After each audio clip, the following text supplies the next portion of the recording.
If you've ever lived through a loss so deep that laughter disappeared from your body, you'll understand this.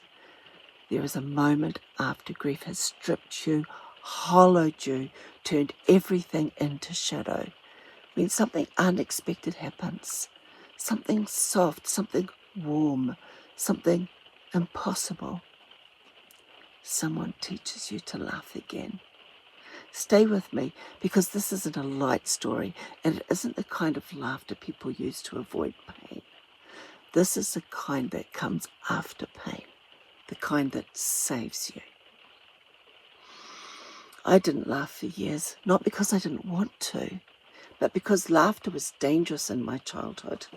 I was punished for joy, punished for being loud, punished for smiling at the wrong moment. So I grew up learning that laughter was unsafe, that joy had consequences, that the safest thing I could do was be small, invisible, and silent. And grief only reinforced that. When my daughter died, I didn't just lose her, I lost every soft thing in me. The way I held joy, the way I trusted life, the way I opened my heart. And then, years later, Sue arrived. Sue was the funniest person I've ever known. Not surface funny, not performative funny, but that deep soul humour that comes from someone who has lived through hell and learned how to make light out of the rubble. The funnier she was, the more pain she was carrying, and she never pretended otherwise. Her jokes were never a mask, they were medicine. I didn't realise it at the time, but every time she made me snort laugh or break into that startled, helpless giggle I didn't recognise as my own, she was teaching me something. She was teaching me that joy would not hurt me, that laughter would not be punished, that my body wasn't the enemy, that I could let life in again without being destroyed by it. She was teaching me how to live again. And here's the part that still brings me to my knees. Just like my daughter taught me how to let go, Sue taught me how to come alive. My daughter taught me surrender. Sue taught me resurrection. The day my daughter visited me in the early morning darkness and told me, "Mummy, you have to let me go," I thought the letting go would leave me empty forever. But the moment I released her, I was filled instantly with a grace I didn't know was possible, a golden, divine, impossible love that poured into the hollow of my chest like warm nectar. That was my first moment of grace. But Sue gave me my second, not through visions, not through spirit, but through laughter so pure it cracked the shell of grief I didn't know that I was still carrying. And here's what I know now. Laughter after loss isn't a betrayal. It's a resurrection. It's when the soul finally exhales. It's when the body remembers it belongs to life again. It's the moment grace finds you in the most unexpected way, through someone who sees you, loves you, and refuses to let your spirit dim. Laughter is a kind of kintsugi, a gold that fills the cracks in places grief once shattered. It doesn't erase the pain. It illuminates it, it softens it, it holds it differently. Laughter is the sound your soul makes when it begins to trust life again. So if you're listening to this and something in your chest is loosening, if you're feeling the ache, the warmth, that tiny pulse of aliveness returning, place your hand over your heart for a moment. There is a nectar inside you that grief could not kill.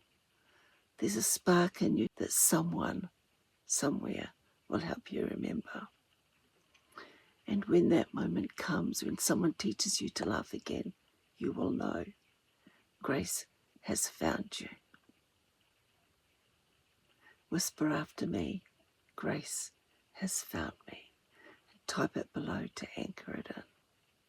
And if this transmission is opening something in you now, if you're in a season where grief and rebirth are happening at the same time, and you can feel your soul tugging you forward, I still have 2 spaces open right now for my one-on-one container, Unbinding the Thread.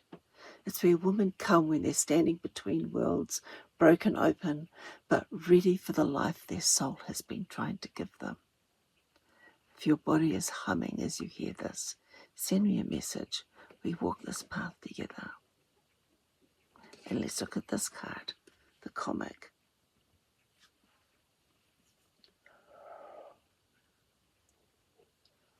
I love that it has a cat. Her favorite animal was a cat. And like, it's asymmetrical. Everything about it is just that little bit jarring, isn't it? It's like makes you stop and look. Even the tear coming out of the cat's eye, which is not a tear at all. It looks like something out of a party popper. And I want to share something with you today. I started Netflixing quite heavily after Sue died, it kept me company in the evenings. I still do watch a little bit in the evenings now. It helps me my wind down at the end of the day after I finished work. And I found a series called Afterlife with Ricky Gervais. Now, if you don't like cussing, it's not for you, because the man cusses. But I found it a beautiful, heartwarming, funny, sad TV show that really speaks to what grief is like. It really does. He portrayed it beautifully and helped me feel less alone. It's on Netflix. So you may find that helps you if you're grieving. If you just need a little something soft. And if you're interested in some of my other recommendations, just ask below.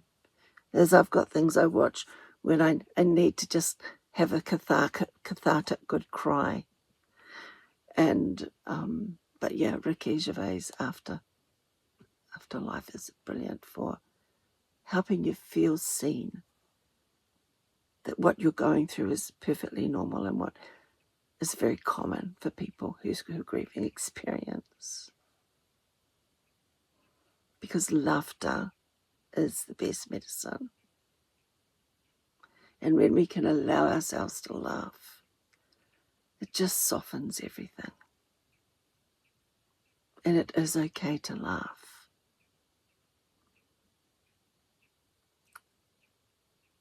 Do not feel guilty for laughing, for not being able to share that laughter with the person you love. Laughter is important. They say that if we laugh, we live longer. Truly laugh. Thank you for joining me today. I hope this has brought you a little solace, a little peace. I'll be back again tomorrow morning with another daily sacred soul message. Until then, Shlama.